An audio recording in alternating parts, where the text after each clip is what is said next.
Hello, I'm Matthew, and I'm an interpreter. I'm not interpreting at the moment, obviously, so I don't know what I'm doing wearing this headset. And this is Troublesome Terps, apparently. Matthew? Matthew, are you there?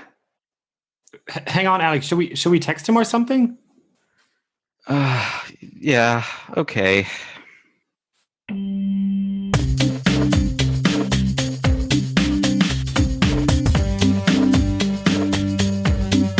Anyway, this is Troublesome Terps, the podcast about topics that keep interpreters up at night. No kidding. So Jonathan is currently on assignment or traveling, we're not quite sure, but he'll be joining us any moment now. So while we wait for him, I will already start by introducing our Bavarian buffoon, Alexander Gansmeyer, who once again joins us from Munich. Is that right? That is absolutely right. And the hills are alive with the sound of podcasting over here in Bavaria. So hi. Hi. And from Brussels, I'm your friendly but certified humor-free Eurocrat, as we'll see during the show, I'm sure, Alexander Rexel. And you may have gathered by now that we'll be dealing with a very serious topic today. Alexander gave it away by tweet earlier. And the serious topic today is humor in interpreting. Now, having two Germans for this kind of topic is a bit unfair to Jonathan. Maybe that's why he's joining us later, I don't know. So we figured we'd give him a strong partner, and that's Matthew Perret. Matthew is a freelance interpreter, an interpreting trainer, and also a seriously funny guy. You may know him from his videos on Lourdes de Rioja's YouTube channel, A Word in Your Ear. Welcome to the show, Matthew. How are you? Thank you very much. I'm very well, thank you. Yeah, it's great to have you on. We've had this topic sort of cooking for a while and talking about humor and humor about interpreting, humor in interpreting humor. And of course, we immediately thought of you because while some of the videos you've done with Lourdes are on serious matters, of course, there are also quite a few funny ones in there. And even the serious topics you often approach with a little bit of humor, such as the technology and interpreter training video that you did not too long ago. And maybe before we start with the podcast, why don't you tell us a little bit about how this whole cooperation with Lourdes came to be? Right. Well, I actually started doing writing and performing before I became an interpreter. And Right. Then as an interpreter, sort of gradually learnt to keep it out of my work in the booth, to try not to sort of get carried away with the showing off side of it that nobody really wants. And then luckily, I've slowly managed to worm my way back into doing that kind of thing when we had quite a free format. So Lourdes would suggest a topic and I would say something like, okay, could we do that in the form of a sketch? And to my amazement, she would say, yeah, fine, whatever you like. Let's do it. Yeah.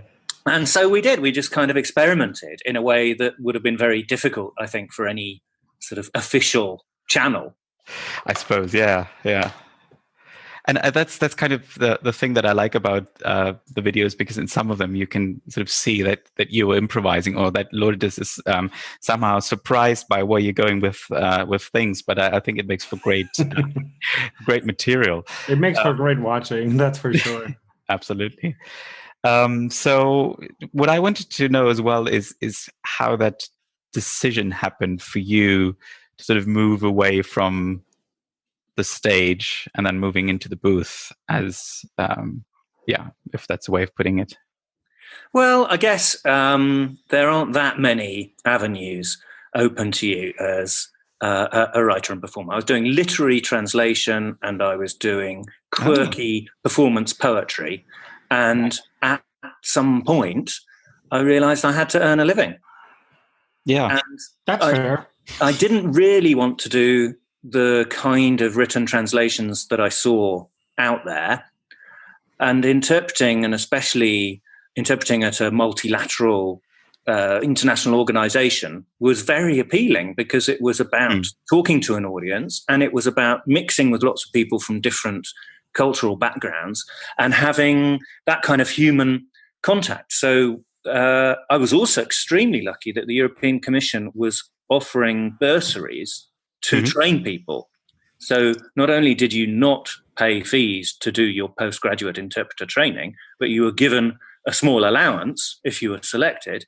to cover your living expenses. So you could say, well, I'll just take a gamble on this weird thing of listening and speaking at the same time. Might not be able to do it, but I'll have a bit of fun in Brussels for a few months. And when I fall flat on my face and go back home with my tail between my legs, I won't have lost much money and I might have made some new friends. Uh-huh. And so I leapt at that.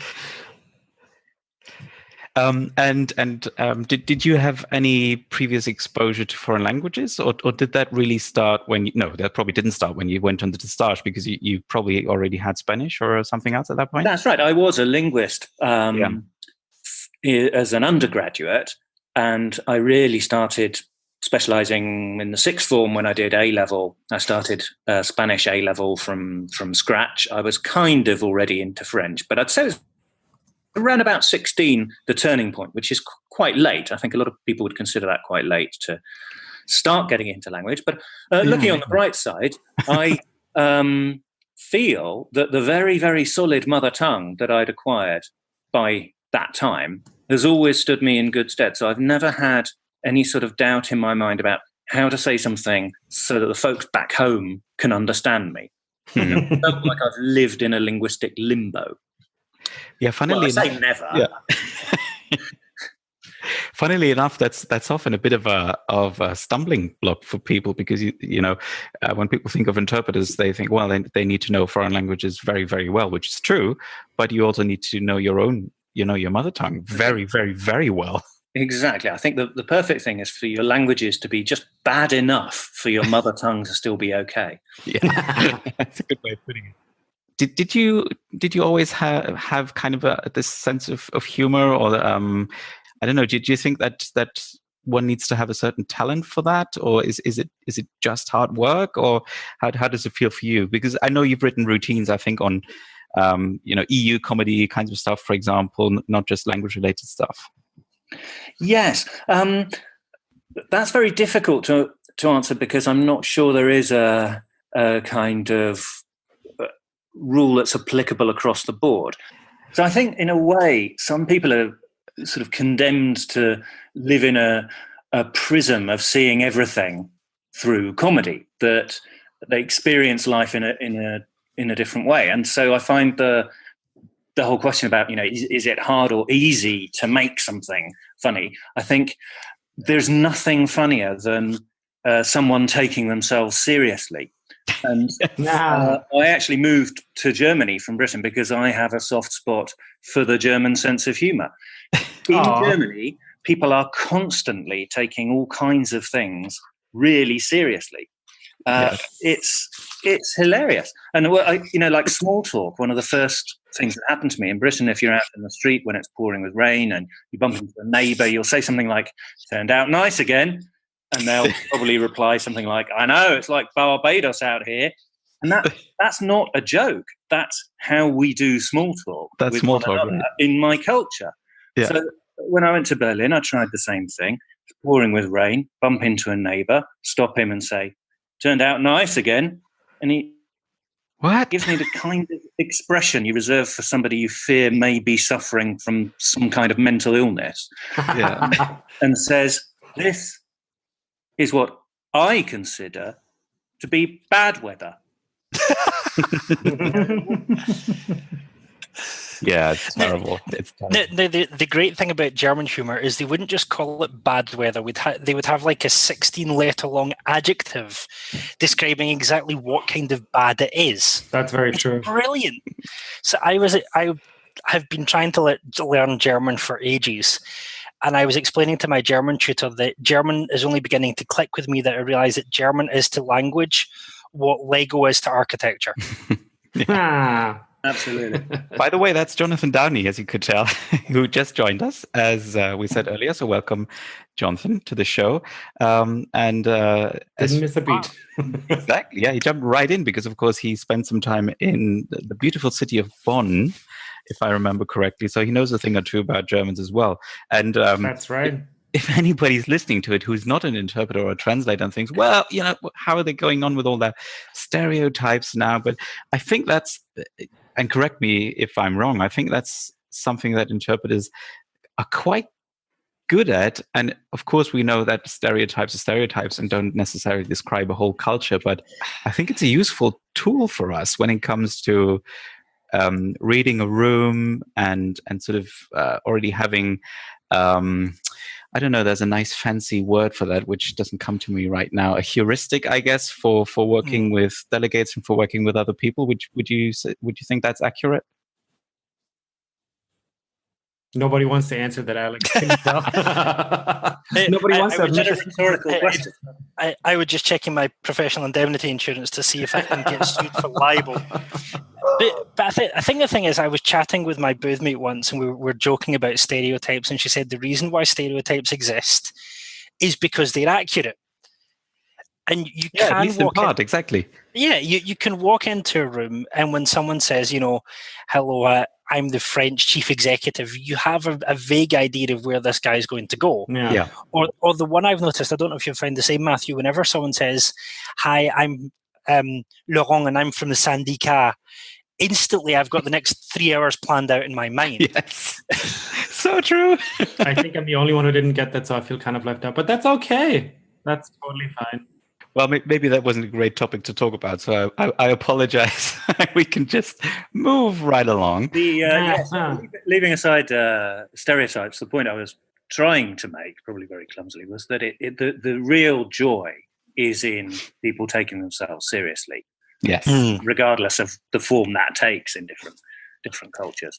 And kind of ploughing on regardless as well, which I think is something that happens at a lot of meetings. If something is slowly unraveling, I take huge pleasure in that.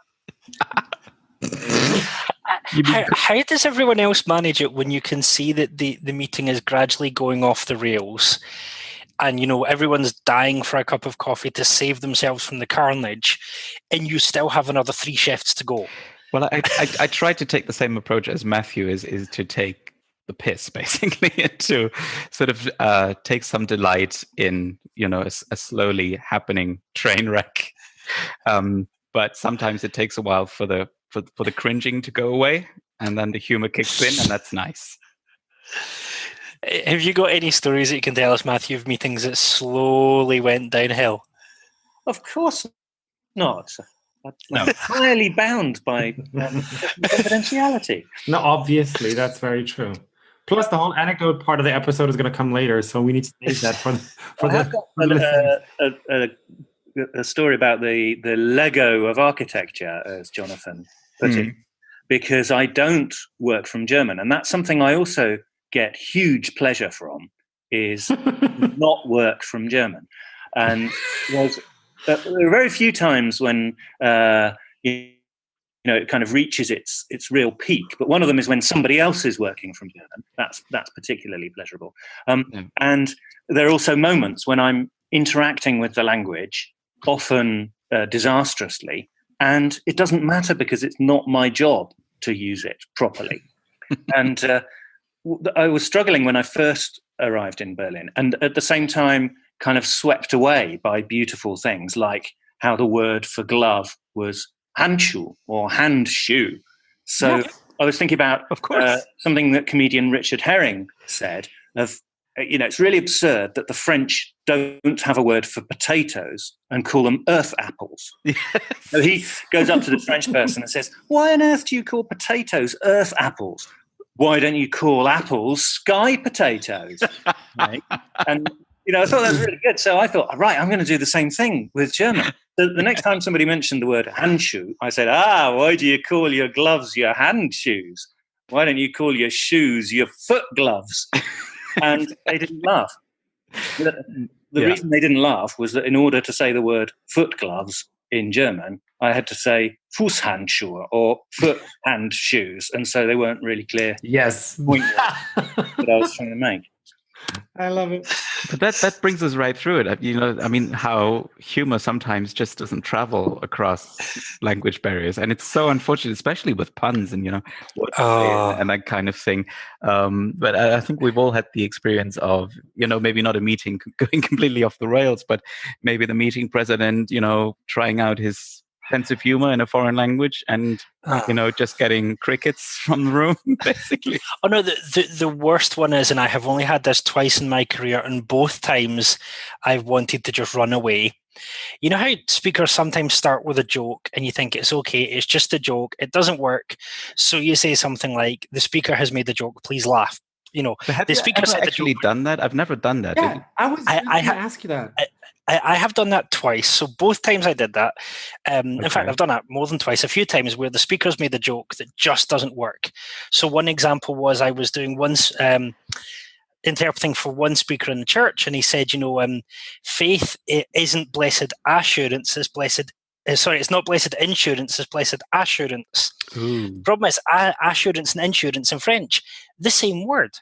So I say in French, the speaker has made a joke which doesn't work very well in French, please laugh. And so the French audience laughed dutifully. And then he spent the next half hour riffing on that idea. Of course they did. And you they think, usually do, though. no. Yeah, I mean, introductory joke is fine. We can find something. But please don't riff on a pun for the next half hour.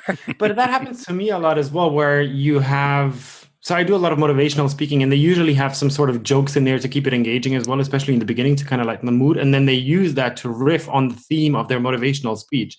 And what I usually do is I try to kind of find, depending on whether the joke works or not, because sometimes they travel in German. Usually, if the joke is straightforward enough, it usually travels in German. If it's anything a little more creative, it doesn't.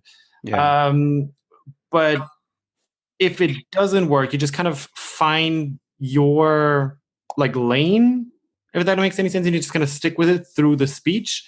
And so far that's worked every single time. Okay, Matthew, can you come and dig us out of this one? How, as a humor professional, what would you do in crazy situations like speakers having a pun as their talk title? Oh, wow. Well, I think rather than give advice, I think that looking at how we look at it, I was saying before, it makes a connection. People enjoy it, and I think sometimes people enjoy jokes too much, and that's one of the problems for the interpreter. Is that expectations are very high because everybody really appreciates some light relief, so they're thinking, "Oh, I'm really looking forward to this," and that makes us feel under more pressure. And also, I find working for Brits, this may also be a cultural thing, that it's the expectations I feel are even higher, and the danger that somebody will riff on something seems to increase too. So I had with a Spanish chairman who said literally that ethereal nymphs were helping with the drafting of a document. We've got these ethereal nymphs floating around, looking over people's shoulders and helping them get the wording right. And it was pretty bizarre in the original Spanish, and I thought, well, I've definitely heard that, and I need to say something. So I said, we have a fairy godmother, and I thought they kind of got away with it. And then he said, in this case, it was me. I had to say, in this case, it was a fairy godfather. It was me, and I was really hoping he was going to change the subject, and he did, and we just carried on with the meeting. Good for you. Went away for lunch, and came back from lunch, and he said, I hope everybody's had a nice lunch. And the UK delegate raises his hand, yes, UK, and he says, no, Mr. Chairman, I've not had a nice lunch because my digestive process has been disturbed by visions of you in a tutu waving a magic wand. Oh my God. And there was only one person in the room who knew why he'd said that. It was you. He was trying to avoid any eye contact with the Spanish people at that point. Yeah. That is too funny. And the thing is, as well, as you hit situations where there's kind of internal company humor. Yeah, exactly. You have no idea why everyone's finding that funny. Yeah. And you have to go like, okay, I'm just going to interpret this literally and hope that someone understands it. Yeah, that's super challenging though, and that actually happens quite a bit. And Matthew can probably confirm because we work in the same sort of context where you have a working group, for example, in a European institution that meets on a weekly or monthly basis, and they spend a lot of time with each other, not only the meeting room but also outside. And sometimes they go on on trips together, and they have a meeting somewhere else, and then they travel, and then they go out together in the evening, and that of course builds up a lot of rapport, and also comes with sort of running gags and in jokes and that kind of thing. And of course they will use that, because it's a closed meeting, it's not a public conference or anything, and that really is difficult. And basically you're just flying by the seat of your pants, and you just basically translate word for word and just hope it somehow gets through. So I find that very, very difficult. But how do you deal with that? Because I find that oftentimes they make jokes, and you as the interpreter, from the situational awareness that you hopefully have, you know that it is a joke that they're making, but you don't understand the context, you don't understand the joke, and you don't understand why it's supposed to be funny. But you understand that this is supposed to make people laugh. And in your instance, what do you usually do? Well, I would probably usually just stick to the original very closely, and then maybe throw in a, what I mean, or something like that, to sort of give a little bit of an explicit hint that this is supposed to be an in-joke, I guess.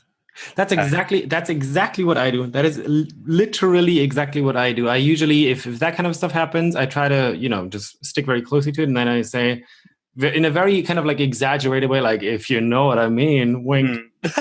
Yeah, that kind of thing. And I think that the key really is in with any kind of humor is, I think, to be really, really quick on your feet. Yeah. And I think that's the big challenge for most interpreters, is that you're kind of still processing and you want to get it right. But the key really is to get something out quick. So, because there's nothing worse than seeing, everybody else laugh as a delegate and still waiting for your interpreter to catch up with it. Yeah. I think that's the absolute worst. I've got a new one now, thanks to Alex, for my repertoire. The variation on the please laugh now is just saying, if you know what I mean, but in a silly voice, like doing it as Mae West, or doing it as exactly. I do it exactly like Mae West. Thank you very much for catching that. You're straight. You're totally straight, and then if you know what I mean, and then you're back to being straight again afterwards. Oh my God. Well, Mae West was the inspiration. Thank you for catching that, Matthew. I was thinking you were actually more doing John Inman, but there we go. But this is the thing. I think there is an expectation sometimes with certain speakers that they're going to be entertaining. So, when someone hears Under Secretary of State to the Scottish Parliament, they're not expecting 10 minutes of gags. Yeah. But the problem is that, the problem is that sometimes speakers completely don't fit expectations, and you prepare yourself for a really. I once prepared myself for what I thought was going to be quite an entertaining talk on computer games, and the guy gave us his 20-minute plenary had 16 minutes on the ancient Greek education system. Oh boy! And you then have unintentional humor, because I told my booth mate who had 30 years of experience that I said to him, Pierre, take the next shift off. It's a plenary on computer games. What could possibly go wrong? I've been playing computer games since I was 3. And do you know how off-putting it is to have a booth mate who's helping you follow the typed notes, which are going crazy, and trying not to chuckle while you're doing the swan thing? If, swimming like crazy underneath and trying to sound like this is really straightforward. Yeah, self-assured and everything. It's the unintentional humor of being an interpreter is quite a hilarious job at times. Yeah, that is true. That's Alex, do you want to share that other story? And then I wanted to move on to the serious side of humor.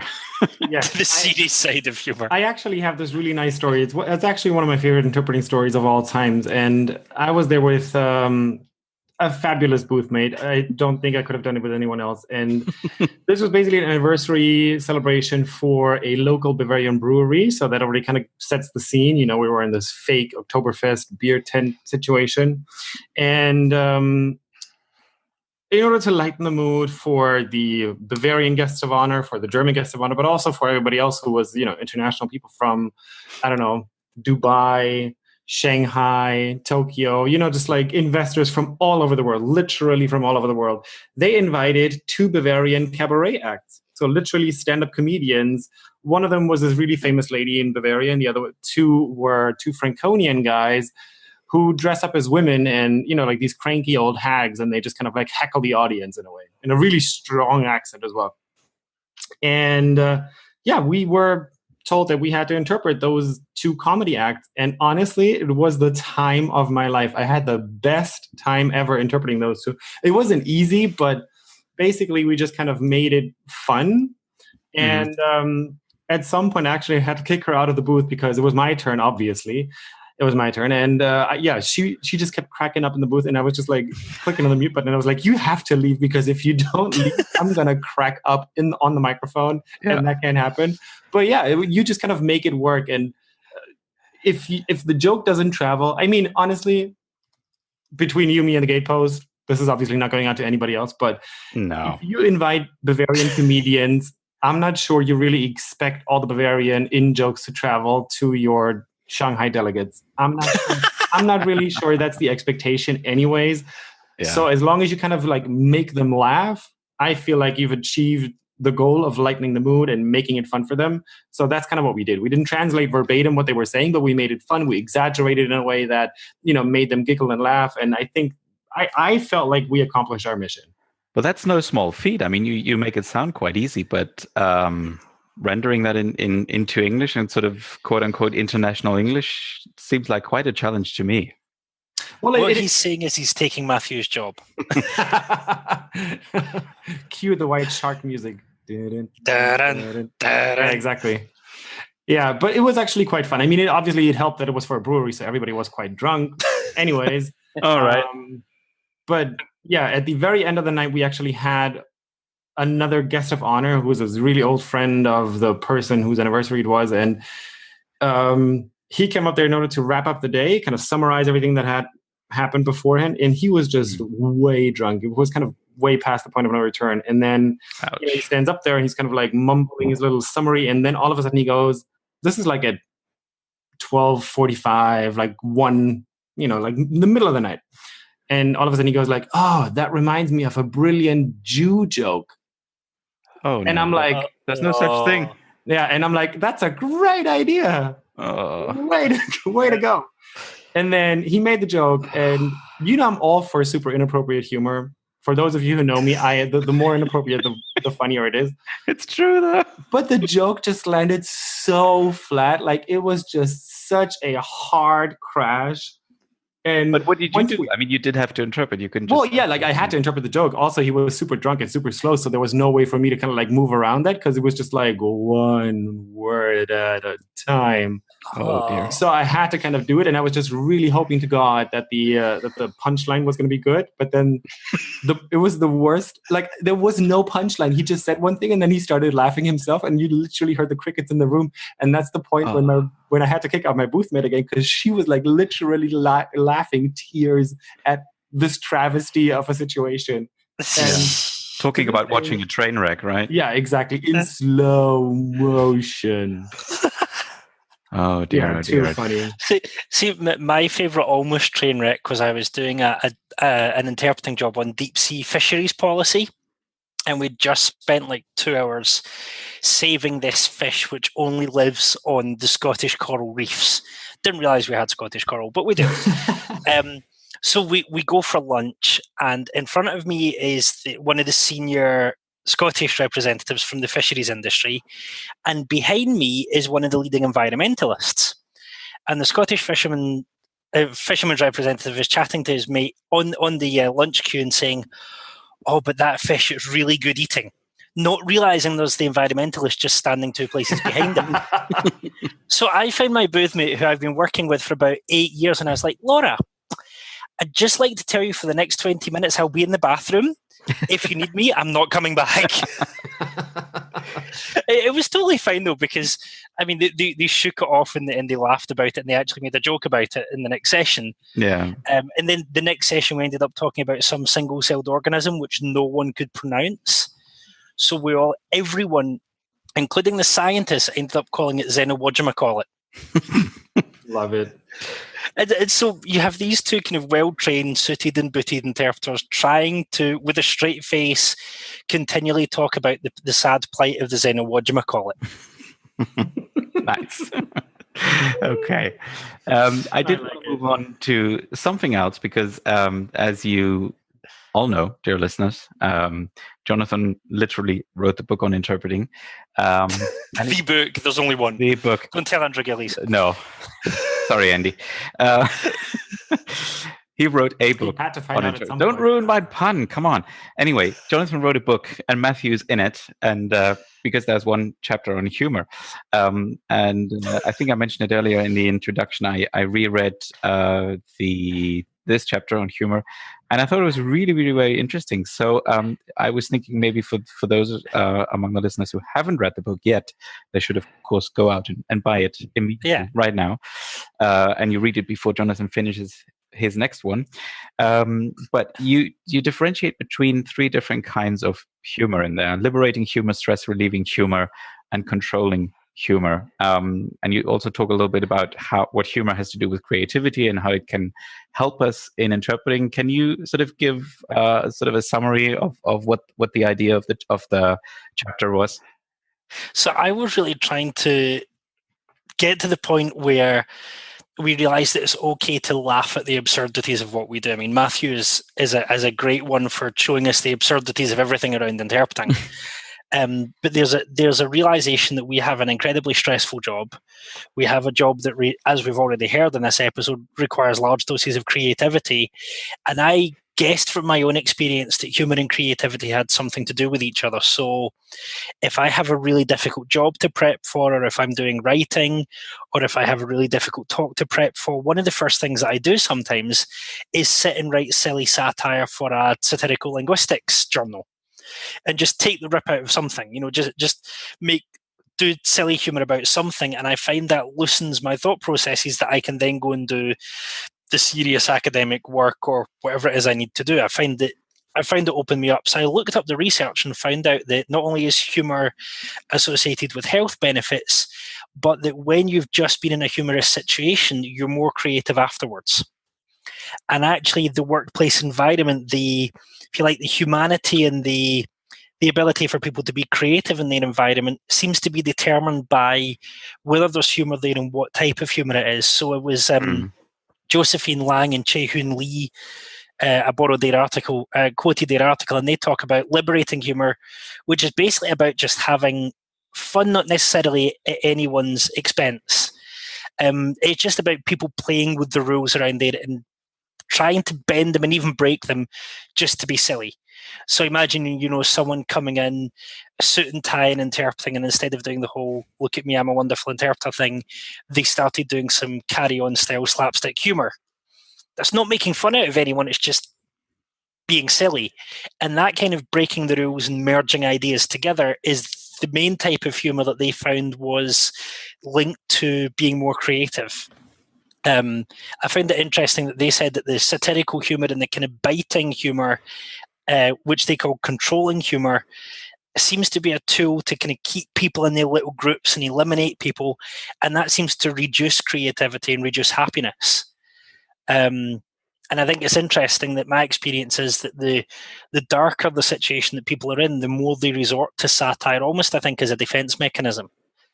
And so it was really fascinating to read their study and to read other studies on, they showed people 30 minutes of comedy and then got them to do a really weird challenge, and only the people who'd watched the comedy could do it. There's something about your brain trying to be funny or coming across something funny that instantly makes some other connection be made that wasn't there before. And certainly, I mean, one of the things that I love about Troublesome Terps is that we have a lot of serious talks, but I think pretty much every episode we've had something funny happen. And I wonder whether that is part of the secret of what makes the show work, is we get the funny thing in the middle of deep talk. Yeah, there was even some humor in the mental health episode, if I remember correctly. Which It really did surprise me because that was heavy going. Yeah, exactly. Still my favourite episode of all time. Yeah. Although I say that to everyone. But going back to the chapter on humor, I said that Matthew was in it as well. What was the idea behind that, Jonathan? Or maybe Matthew, from your point of view as well? Well, I'll jump in first. The whole book, every one of the 10 main chapters has an interview with an expert for a couple of reasons. One, because when I wrote the book, and to a certain extent I would still say it, that I'm not enough of an expert to be able to have opinions on all of these important things myself. So the idea of the book was I would have the main a chunk of the chapter talking about what the research says, and then hand over to someone who actually knows what they're talking about to get their opinion. And it was a nice balance, because someone asked me, it's called being a successful interpreter, and someone said to me, "Are you a successful interpreter?" Why, yes, I said, "Well, I know a few." That kind of took some of the criticism away, that I could say, "Well, I interviewed a few." Matthew, did you want to give your perspective as well? Did you consider yourself a successful interpreter? Yes, if I'm in charge of measuring my own success, I think, yep, 100%. And 100% expert on humour as well. So invited along as a special guest to top the research and somehow add something special, even beyond what the research has shown and Jonathan has so eloquently explained. And if you're disappointed when you finally read the interview. But I think the connection with mental health is a very interesting one, and I'm glad that came up, because I think a lot of our conversation so far this evening has been not atypical, in the sense that it's sounded a lot like therapy. And I think when Jonathan said that the more pressure people are under, or the more extreme the situation, the more they reach out for certain types of humour, I think is also part of it, that to stay sane, you have to be able to step outside things. And a very common reaction when stepping outside something is to laugh. But also, we were talking about the challenges of interpreting humour. But if we go back to putting ourselves in the delegate's position, if you're in a conference and you're enjoying an in-joke, perhaps because it's limited to the profession or to other factors, you are enjoying it. It is building a connection. You have a sense of belonging as you enjoy that joke. And also the animal reaction, the animalistic feeling of, there are people next to me laughing too. Laughing in a crowd is an immensely kind of healing process, I think. So if we can reach out to that feeling too, I think that's one of the reasons why, as I said in the interview, interpreters tend to have a gallows humor when they switch off the mic. And we had this wonderful, vivid description from Alex of what's happening during the cabaret, but also just as exuberant a reaction from the booth mate when it's almost impossible for him to do his job as an interpreter, and the situation is a kind of nightmare failure. It's almost exactly the same exuberant reaction from the booth mate as when they were having the time of their lives and actually doing a very good job in difficult circumstances to get the foreign guests to enjoy themselves. So there, in terms of our kind of instinctive reaction, it's very, very similar at both extremes. There's something about the mixture of adrenaline and perhaps frustration that it can lead to these exuberant reactions. I have heard people suggest that this kind of satirical pulling down humour is often used by those who feel in a state of powerlessness. So if you watch something like Have I Got News for You in the UK, there are people who are invited as guests on that show, and they're making fun of something which is inherently out of their control.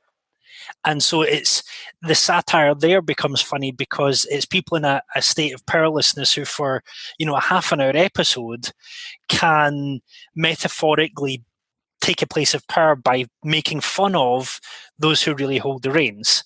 And there's something about interpreting that, we have great power, and with that comes great responsibility, like all superheroes. Oh, Spider-Man. Yeah, exactly. We are superheroes, but on the other hand, there's an inherent powerlessness about interpreting that, when the speaker goes down a line, especially in sim, we have no control over where they're going to go next.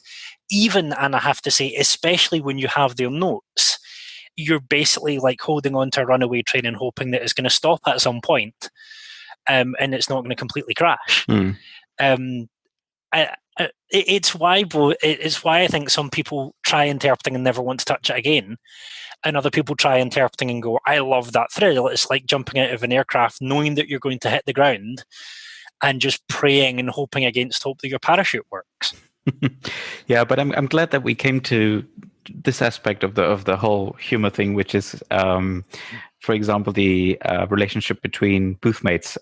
Because Alex told this story earlier with boothmates cracking up, and of course that can happen from time to time, even when the meeting is not funny at all. But maybe you had a slip of the tongue, or maybe you made a funny error or a mistake or something like that, and suddenly you or a boothmate starts cracking up and you just can't control it and you can't stop yourself, so you kind of have to leave the booth, or you have to hand it over to the boothmate to leave the booth yourself.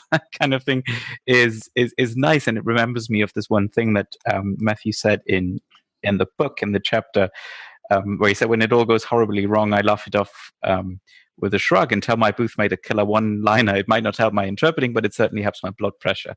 Now, I think that's certainly kind of a mix between the liberating humor and the stress-relieving humor, and also speaks to this, I think, vague feeling of powerlessness, where sometimes humor is really helpful to deal with the stress as well, or the mental stress and the mental pressure that's going on. Could I introduce perhaps a different angle on that, of the power of humor? Because we've been talking about where it comes from and why people use it and why we might use it. But I think, as you were quoting about the responsibility, although we don't necessarily have the radioactive blood that Spider-Man has, we do have the great responsibility. And there is a power which is unleashed when that connection is made. And sometimes it's about high status versus low status. And this is going to sound like one of those pretentious French speakers that Jonathan was talking about. But I think there's an element of dramatic irony here, that if we feel clever in the audience because we can see something that somebody on stage can't see, or looks as though they can't see, they appear to be taking themselves seriously, but we find it funny, or somehow they're undermined by somebody else's joke, then that is very powerful. And I think Nigel Farage is a very good example of how that's used. I disagree with him on almost everything. And I certainly disagree with him in his criticism of the former president of the European Council, Herman van Rompuy, where he was mocking him. Yeah. But the way it played when he said, Mr. Van Rompuy, what we want to know is this: who are you? You have the appearance of a low-grade bank clerk and all the charisma of a damp rag. Yeah. And then he was called upon to apologize for the remarks and said, of course that was insulting. I do apologize to all my friends who are bank clerks. Now, like I say, I don't agree with the point being made. I actually think that key EU appointees are generally not charismatic populists, precisely because they're the result of a lot of compromises, which makes the system more democratic rather than less. So I couldn't disagree with him more. Yeah. But something about that works. Something about that makes it sound like he's saying the unsayable. It makes it sound like he's down the pub with us. Yeah. He's a friend of Trump's. And you can see the power that this can have by building that connection to people and sounding as though you're giving a voice to the ordinary person. So political rhetoric, I think, has its limits too, if it doesn't harness this power of humor as well. And I think that's maybe why, I know this is going off topic slightly, but that's why populism is popular, because there's something about feeling like there's an everyman speaking what quote unquote truth to power. And there's something about understanding how to harness that, and understanding that, actually it's natural to want to do that, and it's natural that people are attracted to that kind of humor, even if we don't actually agree with what's behind it. I was reading Scott Adams, who wrote the Dilbert cartoons, and he was talking about that the key to his humor was to have the punchline and then to have a secondary one underneath. because he said, people expect the first punchline, but what makes them laugh is the punchline that comes after the punchline. And the remarks that you talked about from Nigel Farage are exactly that kind of humour, where he's said something that sounds unsayable and to a certain person sounds funny in itself, and then to hit the same thing again in the apology and to use irony again actually would make some people, even if they didn't find the original joke funny, might make them laugh anyway. And I think this is the thing that there's this double thing going on of, oh, we expect you to be funny here, but hold on, you've done it again. That it does make people sit up and take notice. And even I think, I'm in the middle of writing a chapter called How Interpreters Wreck Their Own PR for the new book. And one of the points I'm making is that we've been far too serious and we have been far too buttoned up for our own good, that when people say, when people start making claims about replacing us with machines, they don't see and they don't understand all of this creativity and all of this humor that goes into just being able to do the job.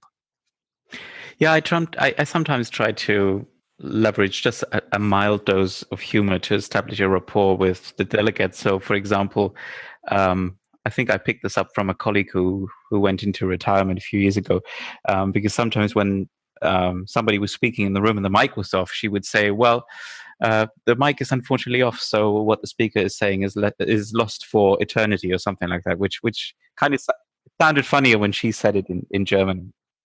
So I kind of picked that up, and it kind of diffuses the situation, and it lets the delegate know that, oh yeah, well, that was the interpreter. I'm actually not listening to the speaker directly, and I think that's nice, and can be helpful as well. But it's probably not traditional interpreting etiquette, I guess.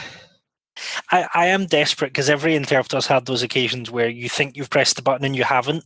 The next time that happens to me and I've accidentally not turned the mic on for any reason, I'm going to say the interpreter apologizes for his accidental foray into the world of mime. Why the third person, though? We have to talk about that in another episode. Yeah. But this is another thing. Like, how many professions address themselves in the third person? Are we that important that we have to talk like the Queen? Your interpreter on this believes that there has been a misunderstanding. It's a purely technical reason, isn't it? My understanding has always been that because we use the first person in our work, it would sound as though we were still being the speaker if we used the first person. Yeah. So the only way to really be in the first person is to be in the third person. I like where this is going. This interpreter is inclined to agree with you. This is one of the things that it was a side note in my PhD, and I was chatting to a guy who's looking at interpreting the theatre, and he and I have decided that one day we're going to write a book on interpreting as performance. Because I think, and I remember suggesting this to an interpreter and then being absolutely scandalized that I would say interpreting was performance. But anyone who's been on the stage, my first degree included a big slab of theatre studies. And, the definition of performance is that basically you have someone playing a role in front of an audience and they're doing it consciously. Yeah, that's exactly what interpreting is. Exactly. And there are all sorts of weird psychological tricks that happen with that I think we haven't explored. So there's a really interesting line from Richard Schechner, who said that the performer is simultaneously aware that they are not me because they're performing, and yet they're not me because they realize that there's a person who's doing the performance and that's them. And I thought that's a really nice, and this whole first third person thing, it's a really nice summary of interpreting, that we know that we're not speaking our own words, but we are still the person doing the speaking. And it's like, maybe that's where some of the humor comes from, is the disconnect between being essentially a disembodied voice and yet still there being a person behind the disembodied voice. Maybe that's where some of the weird humor comes from in interpreting. Mm-hmm. Yeah. This feels very much like Inception, like a dream in a dream in a dream. But Matthew, is that kind of the same for comedians, that you're aware when you're on stage that your job is to make people laugh? And I know, to be serious for a minute, there have been a number of comedians who've struggled precisely with mental health. Is there do you find any kind of tension or relief maybe when you're doing stand-up that, can you use more of you than when you're interpreting, or do you think it's still kind of a performer mode thing? So there's still this not me thing of, I'm here to make you laugh. I'm not here to be Matthew. I'm here to be funny guy. Yes, I think there are elements of both. I think you are ultimately in control of your own material as a stand-up, but not always as an actor or as a sketch performer. I think a lot of the anguish that interpreters feel at their powerlessness is very different to what a performer feels. But I think the counterpart to that is the switching off the mic and walking away and just not having to care anymore after an interpreting assignment. The complete opposite. I mean, even after the best gig in the world, you're sitting on the night bus thinking, oh, if only I'd done that slightly differently, I'd timed that slightly differently. And you're looking at the scribble on your hand saying, oh, I can't believe I didn't even do that punchline. Even after the best gig in the world. And you can imagine what it's like if there has ever been a silence where there shouldn't have been. And so that, I think, in terms of long-term mental health is a huge challenge for people. And I think it cuts both ways, because I think if you have a really good run, that is a high which, if there is anything of you in the performer you, then that is very flattering for the ego and very hard to replace in any other way. And I think that's also one of the reasons why people can become unstuck, especially after early success, that they can go through a really rough patch because they find it hard to put in perspective this idea of, you were saying, you're just the funny guy and it's not really you.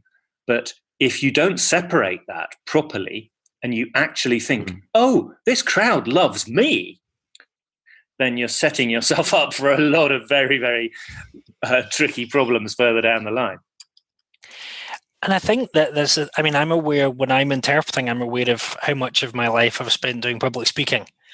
And I try not to get carried away, but when you realize how speakers think and what's the good ones, you can see the risks that are going on, and you almost feel like you're trying to be them as well as being you.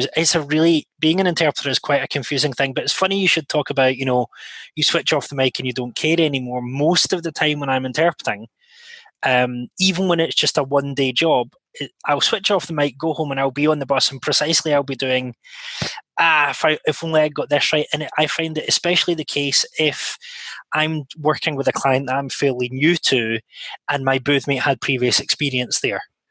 I find it really easy. So I did one recently, which was on, I can't even say which industry, because there's only one company in that industry in the part of Scotland that I was in. But we were in a certain industry, and it just so happened that my boothmate had worked exactly for that company before a couple of years ago. So on things like the factory tour, he kind of basically pushed me out the way, like Norman Wisdom used to push people away in his act. My boothmate kind of pushed me out the way and went, it's okay, I'll deal with it. And he did a 2-hour factory tour and safety thing without my help at all. And to be honest, I was no use. And I went home after that job thinking, if only I'd prepared better. And then it wasn't until the next morning I realized, well, there's no preparation better than having been there before. And I thought, if he was dropped into some of the jobs that I've done before, then I would look like the expert and he would look like the one struggling. I mean, that job, I had some good moments, but I also had some really daft moments. Like they were talking about the importance of reversing into your parking space in the car park to stop people getting run over. And because in French is marche arrière, I misunderstood and started talking about the need to walk backwards when you're going through the car park. That in itself is hilarious humor. Can you just acknowledge that? Yeah. So that reminds me of a Seinfeld episode. But anyway, yeah. See, I don't actually find Seinfeld funny. Monty Python, yes. Seinfeld, no. Yeah. Maybe it's an acquired taste. I don't know. But I don't know how you feel about this. Should we try to, because we've talked about a lot of different things, and sometimes in our episodes we try to do the sensible thing towards the end, and we try to sort of wrap it up and try to draw conclusions or provide a few tips. And I don't know if that's even possible, because I mean we have a few things here in our script about ways of dealing with humor or dealing with jokes, but I don't know. I don't know if we want to go there, if you know what I mean. If you know what I mean. If you know what I mean. Oh no, we need to work on that, Alex. see now, Alex Kansmeyer should do that as John Inman. It would be really funny. Well, what you're not wearing is what you don't know is that I'm wearing a fedora and a big hat. It's very Mae West over here. It's a whole thing. Yeah, it's more like prop comedy. Yeah, pretty much. Prop interpreting is the best, especially for a factory tour. You just say, take one of these, and then Yes. together with one of these. And then And you wave your pen around and your notepad. oh my goodness. It's one of these things though. I love factory tours just because they're inherently funny. Because I mean, I was doing one job where I can't even remember what industry it was, but everyone who worked in that industry was built like a Sherman tank and looked like, they could kill you by staring at you. And so we're wandering around, and you could tell who the interpreters were because the safety hats that we had on were bigger than our heads. Well, that's the idea, isn't it? Who just unzipped something? That sounded like someone took their coat off. But yeah, we just looked totally out of place. And yet everyone's turning to the interpreters to tell them, this laser cutting thing or whatever. And there's naturally a humour in the fact that you have to, if you can't fake expertise, you can't be an interpreter. It's kind of like, That is very true. What do you mean faking? Do someone we asked me, have an imposter here? # imposter syndrome. I was joking with someone asked me because a couple of years ago I was up in Inverness and I did carbon fiber manufacturing, and then 2 days later I did mountain tourism. And someone said to me, "How do you cope going from carbon fiber to mountain tourism?" And I said, "Well, the dictionary definition of a conference interpreter is someone who can be a fake expert on anything if you give them a week." Yeah. And it was great. I mean, it's when the mountain tourism guys are like, we've got a canoe parked here if you would like to go canoeing. I'm like, no. Let's not do that. Did you not feel comfortable faking canoe expertise? Well, I would have to fake swimming first. Oh well, that's tricky though. Yeah, but I think it would actually be nice if we could kind of try to get like a little takeaway for the episode. So, I'll have a chicken fried rice, please. On just a little hands-on thing for our listeners. Next time they run into a bad joke at a conference, it's probably mine. Well, Jonathan, we can always just mute the podcast, but in a real-life interpreting situation, not quite as easy. So, Matthew, I don't know. Maybe you want to kick things off as the guest of honor. You want me to wrap up the takeaway for you? Well, the takeout. So I would say in any adversity, when we don't know the word, when we can't translate the joke, when we've just lost the will to live, I think turn to camera and say, "If you know what I mean." Just make sure you brought a camera before. Oh my God, he just totally stole my thing. I think it is perfect because it covers up any approximation in your delivery. And it flatters the listener's intelligence because it assumes that despite your own shortcomings, the listener knows perfectly well what the speaker intended. So everybody's happy. Yes. Exactly. Yeah, I mean, one thing that I was thinking about trying to sort of extract a conclusion from all of this, which has been hilarious and a lot of fun, by the way, was what is actually the challenge of interpreting a joke or humor? It could be irony, could be sarcasm, could be a pun, could be wordplay. I think the first challenge or the biggest challenge probably is to get the joke in the first place, because if we don't get the joke, it's kind of difficult to bring it across, don't you think? That's true. Well, I think also, and this is me putting my researcher hat on, which is bigger than my head, putting my researcher hat on, it's not just... That's a very big head. One of the things that I've realised is that you can find the joke funny but not realise what its function is. Yeah. So there are some jokes which are there just to make people chill out and, following stereotypes, we'd expect the Americans and the Brits to do that. But there are other jokes that are there to do something very specific. Maybe they're to give people a sense of power when they're struggling. I'm expecting that for the next 2 years, every conference is going to have some kind of Brexit joke in it. Because, there's a sense of no one has a clue what's going to happen. So the only thing we can do is laugh at it. Reminds me of the GDPR situation. It's also jokes that it truly is. Well, I was talking to someone who told me that they knew a really good GDPR consultant, and I said, "Can you give me their name and email address?" And they said, "No." Hey! You knew there was a GDPR joke there somewhere. Yeah, it's only like to stay on file for 2 years, but that's okay. Yeah, yeah. But I think my takeaway is, Matthew already kind of stole it, but if you try to go for the joke, if you don't just say the speaker has made a joke, please laugh, which quite frankly I've never done. Yeah, me neither. But it was the urban legend of interpreting. Yeah, but no, honestly, like I was in a booth with a colleague who did that, and I'm no shade, but I'm not sure if he would have been able to pull off the joke. So I think in that instance, it was the right move. No, just because he's not that. He's a very mellow, very reserved type of guy. So I'm not sure he could have pulled off, if you know what I mean. It would have just been.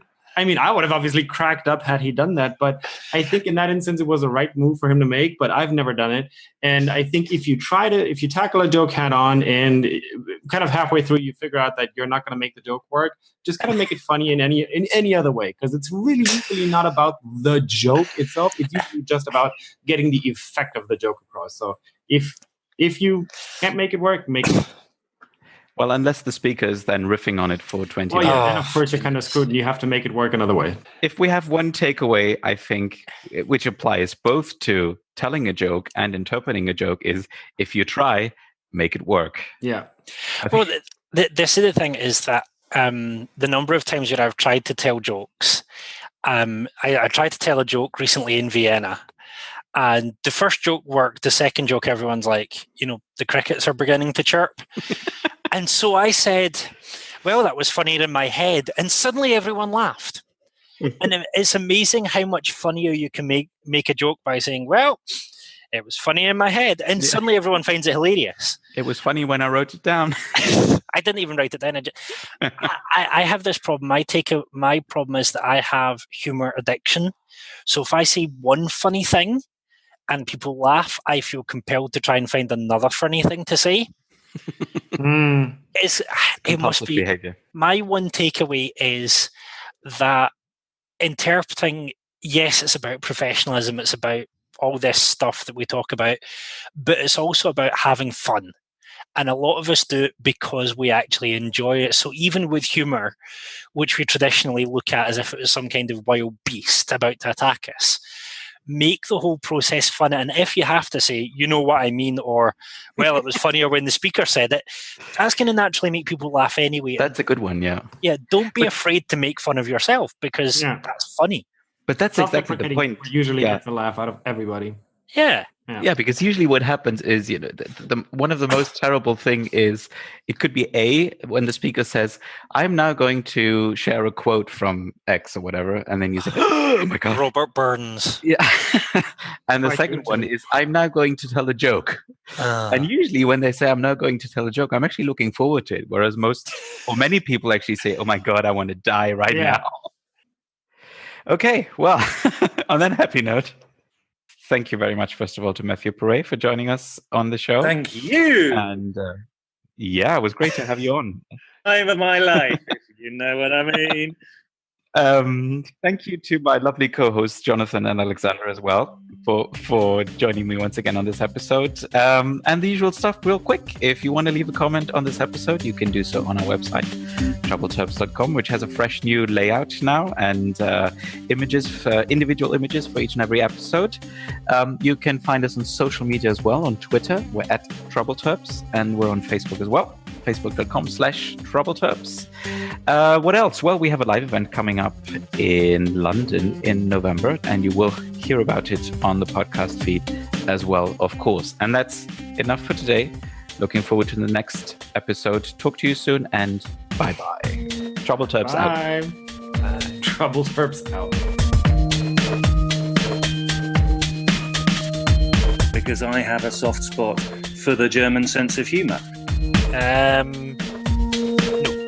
I wonder what's funny about that, though, so tread lightly. Oh my god. That went south way quicker than I thought it would. I want that in the outtakes.